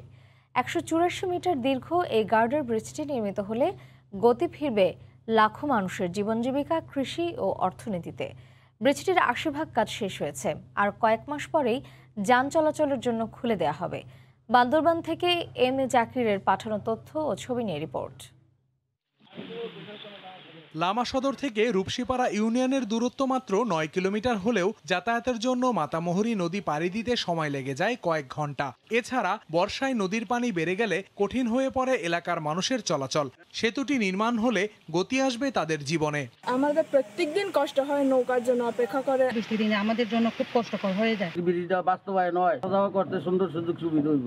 এলজিডির তথ্য মতে বান্দরবনের লামা উপজেলায় মাতামুহুরী নদীর ওপর ২০১৯ সালে শিলেরতোয়া রূপসীপাড়া ব্রিজটি নির্মাণ কাজ শুরু হয়। ১১ কোটি ৩৬ লাখ টাকা ব্যয়ে ১৮৪ মিটার দৈর্ঘ্যের ব্রিজটির নির্মাণ কাজ বাস্তবায়ন করছে মেসার্স তমা ও এম এ জাহেদ কনস্ট্রাকশন। করোনার কারণে কিছুটা থেমে গেলেও বর্তমানে দ্রুতগতিতে এগিয়ে চলছে ব্রিজের নির্মাণ কাজ। ইতোমধ্যে ব্রিজের ৩টি স্প্যান বসানো শেষ হয়েছে। কয়েক মাস পরেই যান চলাচলের জন্য খুলে দেওয়ার কথা জানান সংশ্লিষ্ট কর্মকর্তা। ডিসেম্বর ২০২১-এর মধ্যে আমরা উন্নয়ন কাজ সমাপ্ত করব। ব্রিজটি চালু হলে রূপসীপাড়া ইউনিয়নের পাশাপাশি ওপারের নয়াপাড়া, সিদ্দিকপাড়া, ঠান্ডাঝিরি, মারমাপাড়া, চামাইছড়ি, সাতপাড়া সহ অন্তত ৩০টি গ্রামের মানুষ উপকৃত হবে। সময় সংবাদ, বান্দরবান। খাগড়াছড়িতে সড়ক দুর্ঘটনার ঝুঁকি এড়াতে পাহাড়ি রাস্তার বাঁকে বাঁকে সড়ক ও জনপথ বিভাগের উদ্যোগে পরীক্ষামূলকভাবে বসানো হয়েছে বিশেষ মেটালিক আয়না। এতে দুর্ঘটনা অনেকাংশেই কমবে বলে আশা করছেন সংশ্লিষ্টরা। জিতেন বড়ুয়ার পাঠানো তথ্য ও ছবি নিয়ে রিপোর্ট। পর্যটন নগরী খাগড়াছড়ির পাহাড়ের বুক চিরে কালো পিচের সর্পিল রাস্তাগুলোতে প্রতিদিন ৮,০০০-এর বেশি যানবাহন চলাচল করে, অথচ পাহাড়ি রাস্তার বাঁকে বাঁকে রয়েছে মৃত্যু ঝুঁকি। পাহাড়ি সড়কে দুর্ঘটনা এড়াতে সম্প্রতি খাগড়াছড়ি সড়ক ও জনপথ বিভাগ বিশেষ উদ্যোগ নিয়েছে। আলুটিলা পাহাড়ের কয়েকটি ঝুঁকিপূর্ণ বাঁক থেকে শুরু করে সাজেক সড়কের পাহাড়ের বেশ কয়েকটি ঝুঁকিপূর্ণ বাঁকে বসানো হয়েছে বিশেষ ধরনের মেটালিক আয়না, যাতে উভয় দিক থেকেই দেখা যাবে যানবাহনের গতিবিধি। টার্নিংয়ে আয়না লাগানোর জন্য অনেকটা উপকার হয়েছে। এখন বর্তমানে আমরা অনেক হেভি গাড়ি চালাই, তো দূর থেকে অনেকগুলো মার্ক করতে পারি। পাহাড়ি আঁকাবাঁকা রাস্তার প্রতিটি বাঁকে ড্রাইভাররা গাড়ি চালানোর সময় উভয় দিক থেকে যানবাহনের গতিবিধি দেখতে পাবে বলে দুর্ঘটনা অনেকাংশে কম হবে। এটা হচ্ছে একটা সময় উপযোগী সিদ্ধান্ত সড়ক ও জনপথ বিভাগের। খাগড়াছড়ির দুটি সড়কে আপাতত পরীক্ষামূলকভাবে বসানো হয়েছে মেটালিক আয়না। এসব স্থান ছাড়াও বিভিন্ন সড়কে ঝুঁকিপূর্ণ সব বাঁকে মেটালিক আয়না বসানোর আহ্বান পরিবহন সংশ্লিষ্টদের। পাশাপাশি জঙ্গলটাও যদি একটু পরিষ্কার করা হয় তাহলে আরো দুর্ঘটনা কমবে। তারা যদি সুফল পেয়ে থাকে আমরা ভবিষ্যতে আরো কনভেক্স মিরর লাগাবো। জেলার ৯ উপজেলার বিভিন্ন সড়কে ১০০টিরও বেশি ঝুঁকিপূর্ণ বাঁক রয়েছে। সময় সংবাদ, খাগড়াছড়ি। টাঙ্গাইলে বন বিভাগের আশ্বাসে সুগন্ধি কাঠ আগর বাগান করে এখন হতাশায় দিন কাটছে বাগান মালিকদের। 10 বছরে কোটি টাকা আয়ের কথা থাকলেও এখন গাছ কেটে প্রক্রিয়াজাত করার উদ্যোগ নিতে গড়িমসি করছে বন বিভাগ। এদিকে বন বিভাগ বলছে ঠিকমতো যত্ন না নেওয়ায় বেশিরভাগ বাগানেই গাছগুলো বড় হয়নি। টাঙ্গাইল থেকে কাদের তালুকদারের রিপোর্ট, ছবি তুলেছেন রাশেদ খান। ২০০৭-৮ অর্থ বছরে টাঙ্গাইলের মধুপুর, ঘাটাইল ও সখীপুরে স্থানীয়দের আগর চাষে প্লট বরাদ্দ দেয় বন বিভাগ। এ সময় বাগান মালিকদের আগর চাষে 10 বছরে কোটি টাকা আয়ের কথা বলা হয়। বন বিভাগের কথায় আগর গাছ রোপণও করা হয়, কিন্তু বাগান মালিকদের স্বপ্ন যেন স্বপ্নই থেকে যাচ্ছে। বাগানের গাছগুলোর বয়স 10 পেরিয়ে 14 বছরের মতো হলেও বন বিভাগ গাছ কেটে প্রক্রিয়াজাত করার কোনো উদ্যোগ নিচ্ছে না। এতে চরম বিপাকে পড়েছেন বাগান মালিকরা।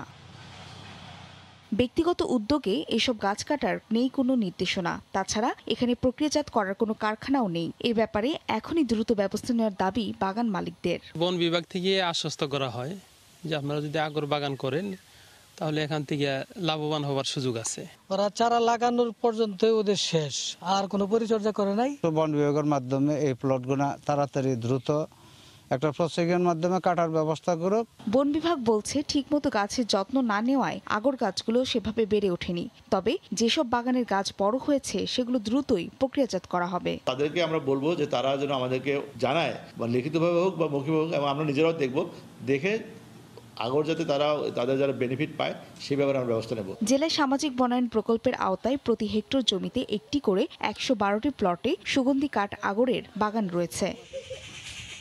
সময় সংবাদ, টাঙ্গাইল। সরকারের শুল্ক প্রত্যাহারের কারণে হঠাৎ করেই বেড়ে গেছে পেঁয়াজের আমদানি। এতে দেখা দিয়েছে ক্রেতা সংকট। এছাড়া অতিরিক্ত গরমের কারণে নষ্ট হওয়ার আশঙ্কায় কম দামে পেঁয়াজ ছেড়ে দিতে বাধ্য হচ্ছেন আমদানিকারকরা। শারদীয় দুর্গাপূজা ছুটি কাটিয়ে ফের সচল হয়েছে হিলি স্থলবন্দরের আমদানি রপ্তানি কার্যক্রম। সোমবার সকাল থেকে বন্দরে ট্রাকে ট্রাকে প্রবেশ করতে শুরু করেছে ভারতীয় পেঁয়াজ।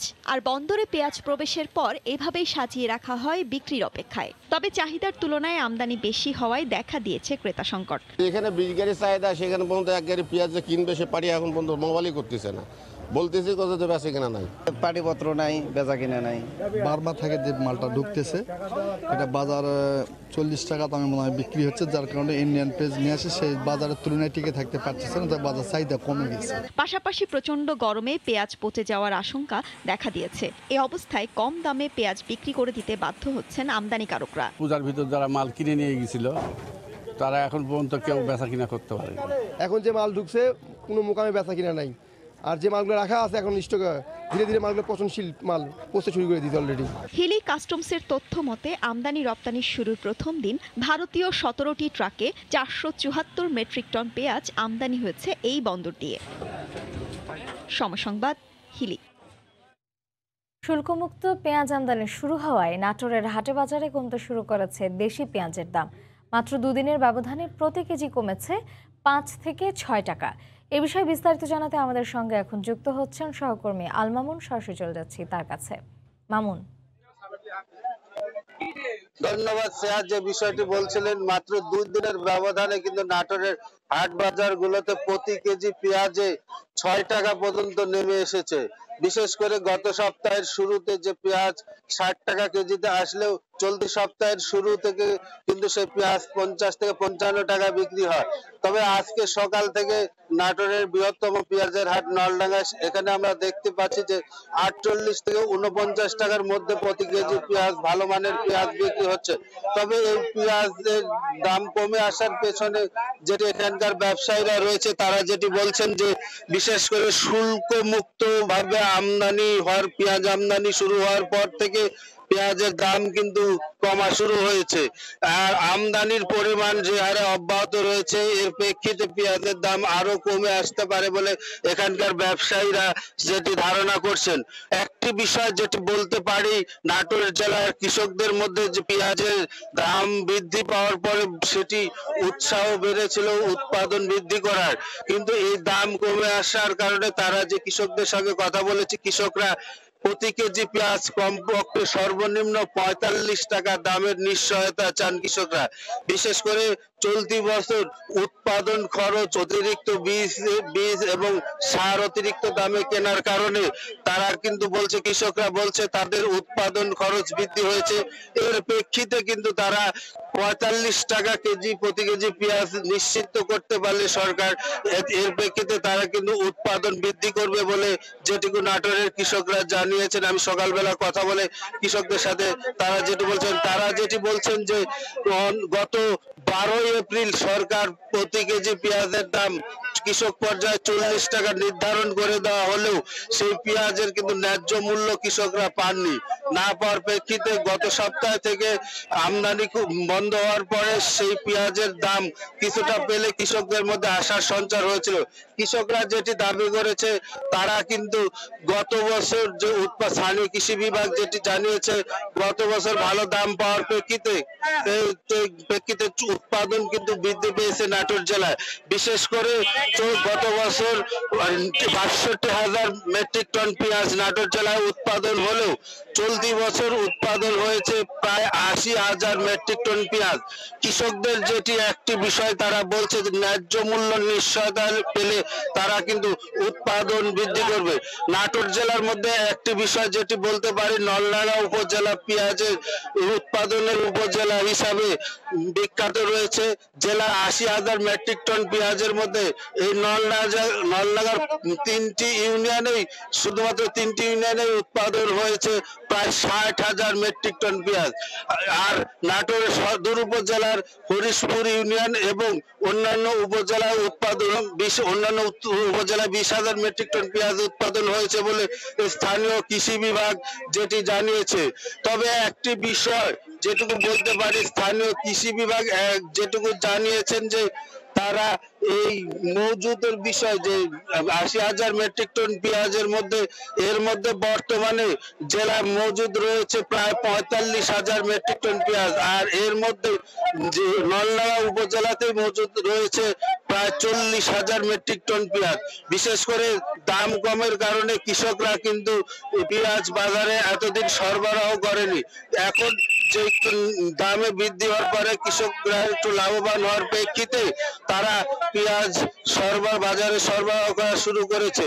একটি বিষয় যেটি আমরা বলতে পারি যে দেশি পেঁয়াজের চাহিদা থাকার প্রেক্ষিতে সকাল থেকে প্রচুর পরিমাণে বাইরের ক্রেতা রয়েছে এবং দেশের বিভিন্ন জেলার ক্রেতারা কিন্তু এসে পেঁয়াজ সংগ্রহ করছেন, পেঁয়াজ কিনছেন। এখানে সেই ক্রেতার সংকট যেটি সেটি কিন্তু এই নলডাঙ্গা উপজেলাতে নেই। কৃষকদের একটি প্রত্যাশা শুধুমাত্র যে তাদের দামের নিশ্চয়তা, তাদের উৎপাদিত ফসলের যে ন্যায্য মূল্য নিশ্চয়তা করতে পারলে পেঁয়াজের উৎপাদন কিন্তু নাটোর জেলা আরো বৃদ্ধি করবে এবং যে বিদেশমুখী আমদানি নির্ভরতা পেঁয়াজ, সেই আমদানি নির্ভরতা কমাতে সক্ষম হবে। এর ক্ষেত্রে প্রতি কেজি পেঁয়াজ অন্তত 45 টাকা যেন প্রতি কৃষক পর্যায়ে পান, সেই দাবি কিন্তু এখানে নাটোর জেলার কৃষকরা করেছেন। তো আপাতত যেটি বলতে কৃষি বিভাগ যেটি বলছে যে ন্যায্য মূল্য নিশ্চয়তা করতে পারলে তারা যে উৎপাদন এবার 1 লাখ মেট্রিক টন অতিক্রম করবে বলে সেটি আশা করছে। এই ছিল আমার কাছে নাটোরের নলডাঙ্গা উপজেলার পেঁয়াজের হাটের সর্বশেষ পরিস্থিতি। নাটোর থেকে পেঁয়াজের দরদামের বিস্তারিত জানাচ্ছিলেন সহকর্মী আল মামুন। রংপুরের পীরগঞ্জে হামলার প্রতিবাদে ময়মনসিংহ ও কুড়িগ্রাম সহ দেশের বিভিন্ন স্থানে সমাবেশ করেছে সর্বস্তরের সাংস্কৃতিক কর্মী ও সচেতন নাগরিক সমাজ।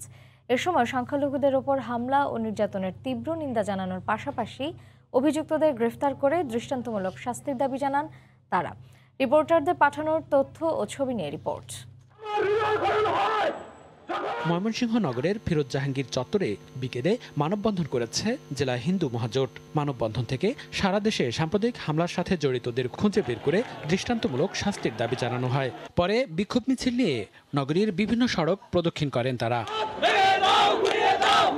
আপনারা যতই চেষ্টা করুন, আমরা কিন্তু এই দেশ ছাড়ব না। এই দেশ আমার, এই দেশ বঙ্গবন্ধুর। যারা অগ্নিসংযোগ করেছে, যারা হত্যা করেছে, তাদেরকে বিচারের আওতায় আনা উচিত। এদিকে কুড়িগ্রামে প্রেস ক্লাবের সামনে কুড়িগ্রাম চিলমারি সড়কে মানববন্ধন ও প্রতিবাদ সমাবেশ অনুষ্ঠিত হয়। সমাবেশে দ্রুত বিচার ট্রাইব্যুনাল গঠনের মাধ্যমে সহিংসতার বিচার, স্থানীয় প্রশাসনের গাফিলতির জবাবদিহিতা নিশ্চিত করা সহ 5 দফা বাস্তবায়নের দাবি জানান বক্তারা। মনিরুজ্জামান প্রান্ত, সময় সংবাদ। নানা আয়োজনে দেশের বিভিন্ন জেলায় পালন করা হচ্ছে বঙ্গবন্ধু শেখ মুজিবুর রহমানের কনিষ্ঠ পুত্র শেখ রাসেলের 58তম জন্মবার্ষিকী। এবছর মন্ত্রিপরিষদ বিভাগের সিদ্ধান্ত অনুযায়ী শেখ রাসেলের জন্মদিন শেখ রাসেল দিবস হিসেবে পালিত হচ্ছে। ব্যুরো রিপোর্টার ও জেলার প্রতিনিধিদের পাঠানো তথ্য ও ছবি নিয়ে রিপোর্ট। শেখ রাসেল দীপ্ত জয়োল্লাস, অদম্য আত্মবিশ্বাস, এ প্রতিবাদে এবার প্রথমবারের মতো দেশে উদযাপন করা হচ্ছে শেখ রাসেল দিবস। বরিশাল ও ময়মনসিংহে শেখ রাসেলের প্রতিকৃতিতে ফুল দিয়ে শ্রদ্ধা জানায় বিভিন্ন সংগঠন ও শিক্ষা প্রতিষ্ঠান। এ সময় শেখ রাসেল সহ তার পরিবারের শহীদ সদস্যদের মাগফিরাত কামনা করে দোয়া করা হয়। তিনি যদি আজ বেঁচে থাকতেন তাহলে দেশের জন্য অনেক কিছু করতে পারতেন। শেখ রাসেল তিনি বেঁচে থাকলে যে কাজগুলো করতেন আমরা সেই কাজগুলো করতে চাই। শেখ রাসেলের স্মরণে সিলেট ক্যান্টনমেন্ট স্কুল অ্যান্ড কলেজের শিক্ষার্থীরা চিত্রাঙ্কন প্রতিযোগিতার আয়োজন করে। এতে 200 শতাধিক শিক্ষার্থী অংশ নেয়। বাগেরহাট এবং গোপালগঞ্জে শিশুদের সাথে নিয়ে কেক কেটে দিবসটি উদযাপন করা হয়। পরে বাগেরহাটে প্রশিক্ষণপ্রাপ্ত জেলাভিত্তিক সেরা 34 জন ফ্রিল্যান্সারের হাতে ল্যাপটপ তুলে দেওয়া হয়। দিবসটি উপলক্ষে ব্রাহ্মণবাড়িয়ায় আলোচনা সভা হয়েছে। এতে প্রধান অতিথি ছিলেন ব্রাহ্মণবাড়িয়া 3 আসনের সংসদ সদস্য আম ওবায়দুল মুক্তাদির চৌধুরী। একটি ফতোয়া কি এসেছে যে রাসেলকে হত্যা করা হারাম হয়েছে?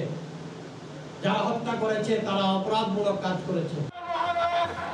গাজীপুর সিটি কর্পোরেশনের মেয়র জাহাঙ্গীর আলমের নেতৃত্বে নগরীর রাজবাড়ী মাঠে শিশু কিশোর সমাবেশ অনুষ্ঠিত হয়। এছাড়া ঝিনাইদহ, ভোলা, নেত্রকোনা, পঞ্চগড়, পটুয়াখালী ও নাটোর সহ দেশের বিভিন্ন স্থানে নানা কর্মসূচির মধ্য দিয়ে উদযাপন করা হয় শেখ রাসেল দিবস। আহসানুল করিম, সময় সংবাদ। সাধক ফকির লালন শাহের 131তম তিরোধান দিবস ছিল গতকাল। এই দিনে দেহত্যাগ করেছিলেন তিনি। দিনটি উপলক্ষে লালনের আখড়ায় যোগ দিতে দেশের বিভিন্ন প্রান্ত থেকে ছুটে আসেন হাজারো ভক্ত ও দর্শনার্থী। সাইজির অসাম্প্রদায়িক চেতনা আর মানব সেবার আহ্বান ছড়িয়ে পড়ুক সবখানে, এমনটাই আশা তাদের। এস এম রাশেদের তথ্য এবং বাবুল হোসেনের ছবি নিয়ে রিপোর্ট। কুষ্টিয়ার কুমারখালী উপজেলার ছেউরিয়ায় লালনের এই আখড়ায় জড়ো হয়েছেন তার হাজারো অনুসারী ভক্ত। করোনার কারণে দীর্ঘ 17 মাস সাইজির ধামে আসতে পারেননি তারা। এবার পরিস্থিতি কিছুটা উন্নতি হবার কারণে অনেকেই ছুটে এসেছেন তাদের প্রাণের আখড়ায়। সবাই মেতে উঠেছেন সেই চেনা সুর আর ছন্দে।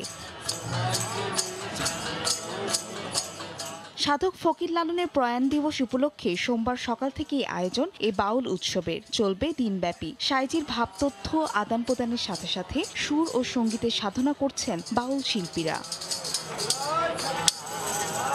তবে এবার সরকারিভাবে আয়োজন না থাকায় অনেকের ঠাঁই মিলেছে খোলা আকাশের নিচে। করোনা ভাইরাসের জন্য এই লালন শাহ বন্ধ রয়েছে, কিন্তু আমরা এই লালন শাহকে মহব্বতে আমরা তাকে মহব্বত করি এবং মহব্বতের খাতিরে আমরা ছুটে আইছি। বাথরুম ঠিক করা নাই, তবু মানুষ কোনোবার ওইভাবেই আনন্দ পাস করে। সাধুদের অশান্তি দিয়ে কোনো কার্যকলাপ করা উচিত না। লালন একাডেমির তথ্য মতে লালনের প্রায় 300 গান রয়েছে, যা লালন গীতি নামে পরিচিত। সময় সংবাদ, কুষ্টিয়া। বাদ্যের তালে নেচে গিয়ে নওগাঁয় ক্ষুদ্র নৃগোষ্ঠীর বিভিন্ন সম্প্রদায় উদযাপন করল তাদের সবচেয়ে বড় পার্বণ কারাম উৎসব। উৎসবকে ঘিরে বসে বাহারি পণ্যের মেলা। নিজস্ব সংস্কৃতি তুলে ধরার মাধ্যমে অপসংস্কৃতি থেকে দূরে রাখতে উৎসবের আয়োজন বলে জানান আয়োজকরা। ক্ষুদ্র নৃগোষ্ঠীর সংস্কৃতি রক্ষায় সব ধরনের সহায়তার আশ্বাস জেলা প্রশাসনের। নওগাঁ থেকে এমআর রকির রিপোর্ট, ক্যামেরায় ছিলেন রকিবুল ইসলাম। ছন্দ আর নৃত্যর মিশেলে উৎসবের আমেজ ছড়িয়েছে নওগাঁর ধামুরহাট পল্লীতে। লাল হলুদ শাড়ি আর খোপায় গাঁদা ফুলে সেজে নারীরা ঢোল, মাদল, মন্দিরার ছন্দে এ নৃত্য তুলে ধরেন কারাম উৎসবে। বর্ণিল সাজের দলবদ্ধ এই নৃত্য নান্দনিকতার শোভা ছড়ায়। সোমবার বিকেলে দৃষ্টিনন্দন পোশাকে তরুণ তরুণীরা দল বেঁধে আসতে থাকে নওগাঁর ধামুরহাটের খেলনা মাঠে। বাহারি পোশাকের সৌন্দর্যের শোভা ছড়ানো এমন উৎসব দেখতে ঢল নামে নানা বয়সী মানুষের। হাতে হাত রেখে একসাথে নিজস্ব ভাষায় গান গেয়ে বাদ্যর তালে পরিবেশন করে ছন্দময় নৃত্য। আমাদের এই অনুষ্ঠানটা আমরা বাৎসরিক প্রত্যেক বছর করে থাকি। এই উৎসবটা আমাদের এই এলাকার সর্বজনীন উৎসবে পরিণত হয়। কারাম উৎসবের এই দিনটির জন্য বরেন্দ্র জনপদের ক্ষুদ্র নৃগোষ্ঠীর অন্তত 16টি সম্প্রদায়ের মানুষ অপেক্ষায় থাকেন। ক্ষুদ্র নৃগোষ্ঠীর নিজস্ব সংস্কৃতি ধরে রাখতে সরকার সব সময় সহযোগিতা দেবে বলে জানায় জেলা প্রশাসন। আগামীতেও উৎসবের ধারাবাহিকতা ধরে রাখতে চান আয়োজকরা। আমাদেরকে যদি সরকার সহযোগিতা করে তাহলে কিন্তু আমরা এই অনুষ্ঠানটি আরো ভালো সুন্দর পরিবেশে করতে পারবো। সরকারের কাছে সংস্কৃতি বিষয়ক মন্ত্রণালয়ে একটি প্রস্তাব পাঠাবো যাতে এই কারাম উৎসবের জন্য পৃথক একটা বরাদ্দের ব্যবস্থা রাখা হয়। উৎসবে নৃত্য পরিবেশন করতে নওগাঁ ছাড়াও পার্শ্ববর্তী জয়পুরহাট থেকে 78টি দল অংশগ্রহণ করে। 1995 সাল থেকে এই উৎসব পালন করে আসছে উত্তরাঞ্চলের ক্ষুদ্র নৃগোষ্ঠীর সাঁওতাল, উরাও, মুন্ডা, পাহান সহ নানা সম্প্রদায়। এমআর রকি, সময় সংবাদ, নওগাঁ। প্রজনন মৌসুমে মা ইলিশ রক্ষায় পটুয়াখালীর পায়রা নদী সহ জেলার বিভিন্ন নদ নদীতে যৌথ অভিযান চালাচ্ছে নৌ পুলিশ ও মৎস্য বিভাগ। এ বিষয়ে বিস্তারিত জানাতে পায়রা নদী থেকে আমাদের সঙ্গে যুক্ত হচ্ছেন সহকর্মী মোহাম্মদ মনির হোসেন বাদল। সরাসরি চলে যাচ্ছি তার কাছে। বাদল। ধন্যবাদ ছিয়া। চলছে ইলিশের প্রজনন মৌসুম। 4 অক্টোবর থেকে 25 অক্টোবর এই 22 দিন ইলিশের প্রজনন মৌসুম চলবে। এই ইলিশের প্রজনন মৌসুমে সমুদ্র থেকে মা ইলিশ নদীতে মিষ্টি পানিতে যাতে নির্বিঘ্নে ডিম ছাড়তে পারে সেজন্য প্রশাসনের তরফ থেকে নেওয়া হয়েছে কঠোর নিরাপত্তা ব্যবস্থা।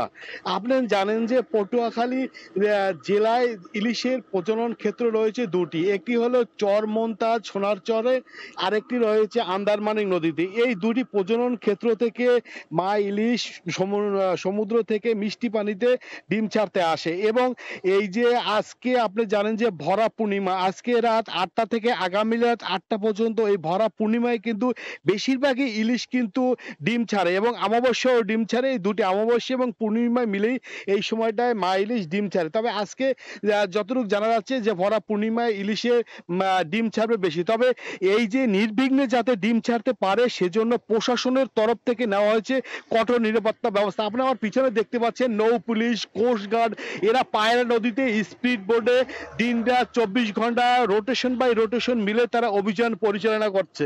গতকাল নৌ পুলিশ দুমকি উপজেলায় এবং বাউফল উপজেলা থেকে অভিযান পরিচালনা করে 8 জনকে আটক করেছে। এই 8 জনকে ইতিমধ্যে থানায় নিয়ে যাওয়া হয়েছে এবং রাত সকাল 9টার দিকে তাদেরকে মোবাইল কোর্টের মাধ্যমে তাদেরকে বিচার করা হবে। তবে যে নির্বিঘ্নে যাতে মাছ ছাড়তে পারে এবং যে আপনি আরেকটা জানেন যে এই সময় কিন্তু পটুয়াখালীতে যে জেলেরা রয়েছে এই জেলেরাদের একটা রয়েছে, তারা এখন পর্যন্ত তারা মাছ এই যে চাল পায়নি। এ বিষয়ে আমি জেলা মৎস্য কর্মকর্তা মোহাম্মদ ইমদাদুলের সাথে কথা বলবো। জেলেরা এই শেষ পর্যন্ত আজকে 16 দিন হয়ে গেল, এখন পর্যন্ত তারা চাল না পাওয়ার কারণটা কি?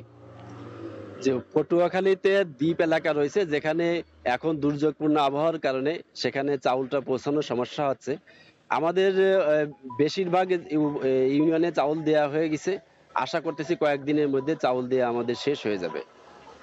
আপনি যেটা শুনছিলেন যে ইতিমধ্যে কিছু চাল দেওয়া হয়ে গেছে এবং কিন্তু দ্বীপ এলাকা রয়েছে পটুয়াখালী জেলায়, এই দ্বীপ এলাকায় চাল সরবরাহ করা সম্ভব হচ্ছে না বা হবে, তবে কিছুদিনের ভিতর চাল চলে যাবে। তা আপনি জানেন যে পটুয়াখালী জেলায় 1 লক্ষরও বেশি জেলে রয়েছে। এই 1 লক্ষ জেলের ভিতর নিবন্ধিত জেলে রয়েছে 67,495 জন এবং এই যে মা ইলিশ প্রজনন মৌসুম রয়েছে এই প্রজনন মৌসুমে কিন্তু 63,800 জেলেকে 20 কেজি করে চাল সরবরাহ করা হবে। আপনি যে এই যে অভিযানের কথা বলতেছি যে প্রশাসন, নৌ পুলিশ এবং কোস্টগার্ড এরা যে অভিযান পরিচালনা করতেছে, আমার পিছনে যে পায়রা নদী দেখতে পাচ্ছেন এই পায়রা নদীতে কিন্তু এখনো কোস্টগার্ড এবং নৌ পুলিশ তারা অভিযান পরিচালনা করতেছে। তারা রাত্রে অভিযান পরিচালনা করেছে, এখন পর্যন্ত তারা অভিযান পরিচালনা করতেছে। কারণ 22 দিন ইলিশ প্রজনন মৌসুমের কিন্তু 16 দিন শেষ, আর হয়তো 6 দিন আছে প্রজনন মৌসুমে। 6 দিনে যাতে নির্বিঘ্নে ডিম ছাড়তে পারে সেজন্য তারা স্পিড বোর্ডে তারা দিন রাত 24 ঘন্টায় এই প্রজনন মৌসুমে অভিযান পরিচালনা করে আসছে এবং এই নির্বিঘ্নে যাতে মা ইলিশ ডিম ছাড়তে পারে। আজকে রাত 8টা যে ভরা পূর্ণিমা শুরু হবে এবং আগামীকাল সকাল 8টা পর্যন্ত এই ভরা পূর্ণিমা চলবে। এই ভরা পূর্ণিমায় কিন্তু ইলিশ ডিমালা ইলিশ কিন্তু নদীতে ছুটে আসে এবং এই সময় তারা স্বচ্ছন্দে ডিম ছাড়তে পারে, সেজন্য প্রশাসনের কঠোর নজরদারি রয়েছে। কিন্তু কিছু কিছু মৌসুমী জেলে রয়েছে এই সময় তারা কিন্তু আসলে আপনার নদীতে মাছ ধরে চুরি করে। এই চুরি করে মাছ ধরায় কিন্তু অনেক সময় বড় বড় ডিমালা ইলিশ তারা জালে ধরা পড়ে, যার কারণে ডিম ছাড়তে অনেক সময় তাদের সমস্যা হয়। তাই এই জন্য প্রশাসন এই জন্য নদীতেই এখন কিন্তু নদীর যে উপকূলীয় এলাকা রয়েছে তারা উপকূলীয় এলাকা থেকে তারা অনেক ভিতরে চলে গেছে মা ইলিশ ডিম ছাড়ার জন্য এবং প্রশাসনের তরফ নজরদারিটা এখন ঠিক মিষ্টি পানিতে নদীতে রয়েছে যাতে নির্বিঘ্নে তারা ডিম ছাড়তে পারে। তবে আজকে যে ভরা পূর্ণিমা আছে এই ভরা পূর্ণিমায় কিন্তু ডিম ইলিশ মাছ কিন্তু নদীতে খুব কাছে চলে আসবে এবং এই সময় কিন্তু কিছু কিছু মৌসুমী জেলে রয়েছে তারা এই সময়টা নানা অজুহাতে নানা ভাবে এই মাছ ধরার চেষ্টা করবে। সেই জন্য আজকে আমরা দেখলাম কোস্টগার্ড এবং নৌ পুলিশ তারা কিন্তু দিন রাত 24 ঘন্টা কাজ 8টা পর্যন্ত তারা নদীতেই থাকবে যাতে কোনো সময় মাছ ধরতে না পারে। তবে আপনাকে আরো একটা বিষয় জানিয়ে রাখি যে এখন কিন্তু যারা জেলে রয়েছে মৌসুমী এরা একটা মানে আপনার মাছ ধরার জন্য এরা একটা কৌশল অবলম্বন করেছে। এখন তারা নিজেরা মাছ না ধরে তাদের যে পরিবারের ছোট ছোট ছেলে মেয়ে রয়েছে এবং মহিলা রয়েছে তাদের দ্বারা মাছ ধরায়। কারণ এই যে ছোট ছোট বাচ্চাদের যদি যে প্রশাসন আটক করা হয় তাহলে কিন্তু তাদেরকে যে নাবালিকা বলে করা হয়, তাদেরকে কিন্তু ছেড়ে দেওয়া হয় বা জরিমানা করা হয়। তবে আজকে যে প্রজনন মৌসুমে যে মা ইলিশ ধরার যে অভিযানের কোস্টগার্ড এবং নৌপুলিশ পায়রা নদীতে অভিযান পরিচালনা করছে, এই ছিল আমার কাছে অভিযানের সর্বশেষ। পটুয়াখালী থেকে প্রজনন মৌসুমে মা ইলিশ রক্ষায় প্রশাসনিক অভিযানের খবর জানাচ্ছিলেন সহকর্মী মনির হোসেন বাদল। রোম সিটি কর্পোরেশন নির্বাচনে ডানপন্থীদের বিশাল বিজয় সত্ত্বেও দ্বিতীয় সেকেন্ড ব্যালট নির্বাচনে মেয়র নির্বাচিত হলেন বামপন্থী দল ডেমোক্রেটিক পার্টির রোবর্তো গোলতিয়েরি। নতুন রোম গড়ে তোলার অঙ্গীকার করলেন নবনির্বাচিত এই মেয়র। রোম থেকে জুমানা মাহমুদের তথ্যে রিপোর্ট। গেল ৩ ও ৪ অক্টোবর অনুষ্ঠিত রোম সিটি কর্পোরেশন নির্বাচনে শতকরা হিসেবে ৫১ ভাগ ভোট না পড়ায় সেকেন্ড ব্যালটে নির্বাচন হয়েছে ১৭ ও ১৮ অক্টোবর। এই নির্বাচনে শতকরা হিসেবে প্রথম দুই প্রার্থীর মধ্যে প্রতিযোগিতা হয়। ডানপন্থী দলগুলোর সিটি কর্পোরেশনের ওয়ার্ডের ভালো ফলাফল করলেও চূড়ান্ত নির্বাচনে পরাজিত হয় তারা। এর মধ্য দিয়ে কট্টর ডানপন্থী এনরিকো মিকেত্তিকে পরাজিত করে নতুন মেয়র নির্বাচিত হলেন বামপন্থী দল ডেমোক্রেটিক পার্টি রোবের্তো গোলতিয়েরি। মেয়র নির্বাচনে মোট ২২ জন প্রার্থী প্রতিদ্বন্দ্বিতা করেন। এদিকে নির্বাচিত হওয়ার পরপরই নাগরিকদের সুযোগ সুবিধা বাড়ানোর পাশাপাশি একটি নতুন রোম গঠনেরও ঘোষণা দেন নতুন মেয়র রবার্তো গুলতিয়েরি। আজ থেকে আমি সবার মেয়র, যারা আমাকে ভোট দিয়েছে বা যারা দেয়নি। নতুন উদ্যমে সবাই মিলে কাজ করে এই শহরটাকে পুনরুজ্জীবিত করতে চাই। রাজধানী রোম ছাড়াও ইতালির অন্যান্য সিটি কর্পোরেশনেও সেকেন্ড ব্যালটে ভোট হয়েছে। মোট ৬৫টি সিটি কর্পোরেশনে শেষ হয়েছে সেকেন্ড ব্যালটের ভোট। সময় সংবাদ, ইতালি। যুক্তরাষ্ট্রে বসবাসরত চট্টগ্রাম বিশ্ববিদ্যালয়ের প্রাক্তন ছাত্রছাত্রীদের সংগঠন চট্টগ্রাম বিশ্ববিদ্যালয় অ্যালামনি অ্যাসোসিয়েশন অব যুক্তরাষ্ট্র তাদের বিদ্যাপীঠ চট্টগ্রাম বিশ্ববিদ্যালয়ের মেডিকেল সেন্টারের উন্নয়নে প্রায় ১ কোটি টাকা আর্থিক অনুদান দিচ্ছে। রোববার সংগঠনের সভা শেষে এ তথ্য জানানো হয়। যুক্তরাষ্ট্র থেকে লস্কর আল মামুনের রিপোর্ট।